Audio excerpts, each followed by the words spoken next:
So it's the Premier League and it's the predictions show. It's week 27. But before I get to the fixtures over the weekend, just a bit of a recap on week 26 finally came to its conclusion with the Wednesday night's rearranged fixture between Manchester City and West Ham at the Etihad. No Fernandinho for Man City in their back four, Stones coming in. For West Ham, their big signing Haller was on the bench alongside their new signing Bowen, who's come over from Hull City, and Anderson back from injury was also there. Early possession for City as to be expected. 5 minutes David Sealer managed to set up Jesus, but his intricate effort enabled defender to clip it from him before he got his shot away. And then 7 minutes Aguero had an opportunity, a half chance, clipped the ball just wide. Jesus again on 13 minute had an effort, but this was easily dealt with. And then on 29 minutes the breakthrough, a corner. Roderick jumped high above the West Ham defence. He flicked the ball and it went in the corner of the net to Fabianski's left, so City won up. That was the case at half time. Second half, we really didn't see anything of West Ham, and on 53 minutes Aguero's finish was just wide. But finally on 61 minutes they doubled their lead, and it was an audacious strike from De Bruyne after some neat work by Bernard Silva, and his shot flashed past Fabianski at his near post. So that was it, 2-0. That's how it finished. Comfortable win for City, not being too bothered about that European ban, it will appear. And now on to Europe. This is a quick look at the results this week in the Champions League. There were 4 fixtures, 2 on Tuesday, 2 on Wednesday. I saw highlights of all 4 games. Disappointed that there wasn't any 90-minute action via the internet uTorrents, but nevertheless, Tuesday's matches. The holders Liverpool went to the stadium in Atletico Madrid, the Vicente Calderon Stadium, and they got a shock after 3 minutes because Miguez, not sure that pronounces quite right, Sal Miguez, he scored from a corner.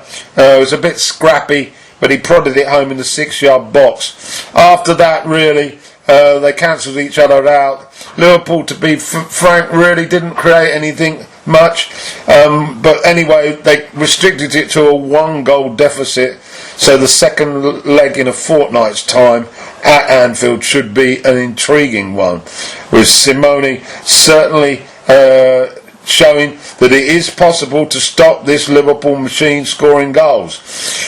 Over in Germany, Borussia Dortmund entertained Paris Saint-Germain, and this, after a first half that lacked real opportunities, it came alive in the second half, and 7 minutes of action, starting on 69 minutes. Dortmund's new signing Haaland from Salzburg, he managed to bundle it in the opener, but on 74 minutes a sweeping move by PSG, Mbappe managed to get into the box. His cross was anticipated brilliantly by Neymar, and that was 1-1.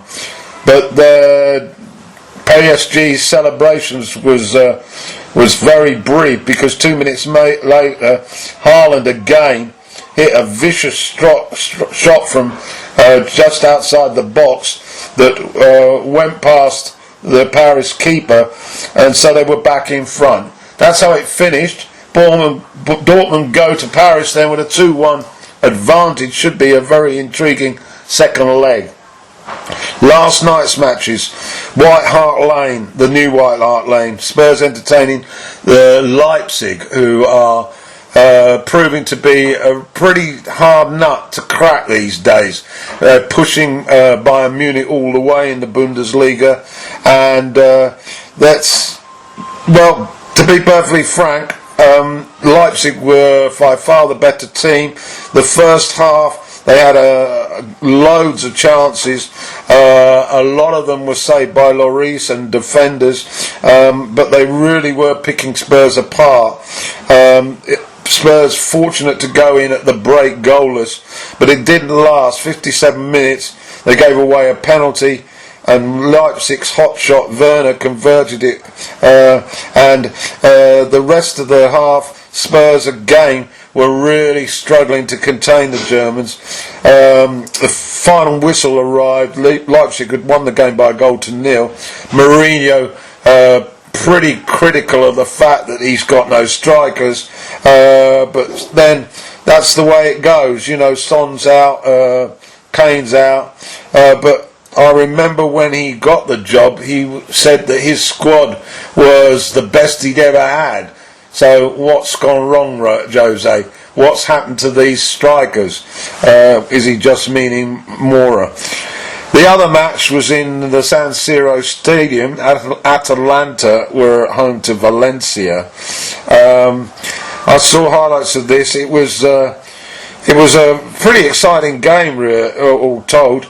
But the Italians were far too strong. They were 2 up at the break, and they made it 3 on 56 minutes, probably the best goal of the game, and went 4 up on 62. Valencia got a consolation, but I think the tie's done and dusted. Atalanta running out winners by 4 goals to 1. Okay, there's obviously Europa League tonight, but that's not going to be in this podcast. So let's get to week 27, Premier League. With the title virtually done and dusted now, our interest really focuses on Champions League and Europa League places, and who's going to go through that trap door back into the Championship. Saturday matches, there are 6 of them, 3 on Sunday, and there's a solitary game on Monday. Let's start with the first game, and this was also a complaint by Mourinho. He's got to go to Chelsea for the early kick-off, and I can't see Spurs really getting anything out of this game other than keeping the score tight. I'm going for a Chelsea win by 2 goals to 1. I thought they were a tad unlucky against Manchester United last Monday. I'm sure they're going to get the goals eventually, and I think it might start on Saturday. So my prediction is Chelsea to win by 2 goals to 1. Then the 3 o'clock kickoffs in the UK. That's 10 o'clock here in 10 o'clock here in Thailand. Burnley at home to Bournemouth. Burnley on a good run. Bournemouth have rallied a little bit, but they're still too close to the drop zone. I'm going for a high scoring draw here. Burnley 2, Bournemouth 2.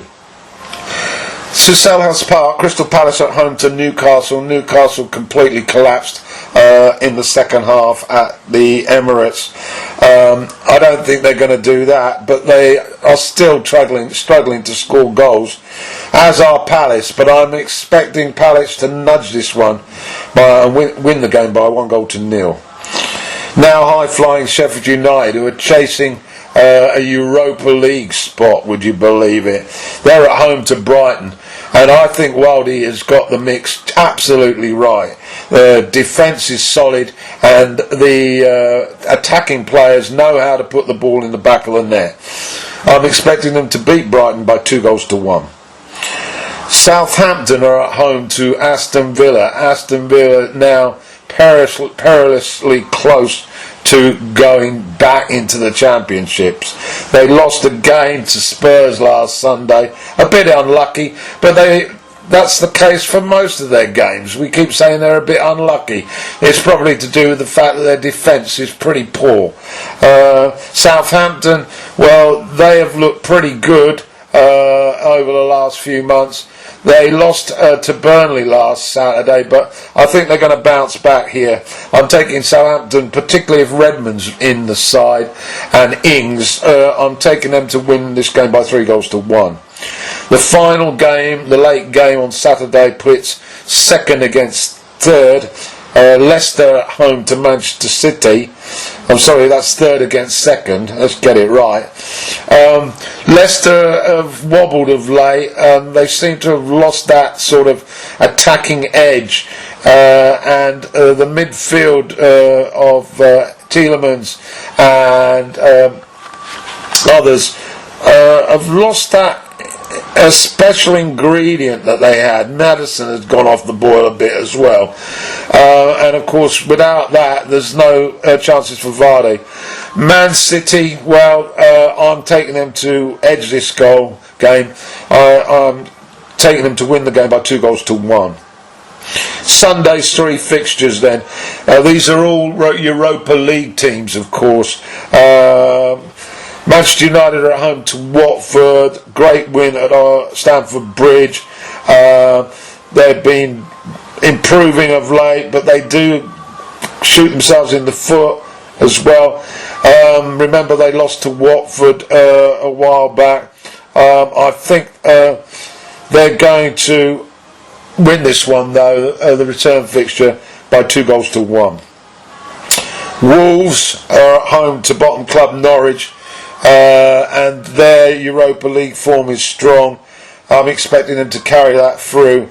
And although they've been on a goal drought of late, I think Jimenez, Traore and Matinho will come back. And I'm taking them to beat Norwich by 3-1. The final Sunday games pits Arsenal at home to Everton. Arsenal's form has improved a lot of late. That 4-0 mauling of Newcastle will have done them a lot of good. Everton, well, they've been climbing the table steadily. They've looked solid without being exactly the most exciting thing on the block. But Ancelotti has certainly made them difficult to beat. I'm going for a draw here. Arsenal 1, Everton 1. And finally, the Monday night match. Liverpool at home to West Ham. West Ham got a 2-0 beating at the Etihad. They must think, well, our luck's going to change sometime, but not tonight. Facing Liverpool again. You can't really bet against Liverpool at the moment, and they'll probably be dying to get back after that defeat in Madrid. I'm expecting Liverpool to be far too good and to take that game by 4-0. So we should have a results show maybe late Sunday, but definitely Monday morning, and a roundup on Tuesday before the 4 more games from the Champions League coming up, including Manchester City and Chelsea. Okay, that's your lot.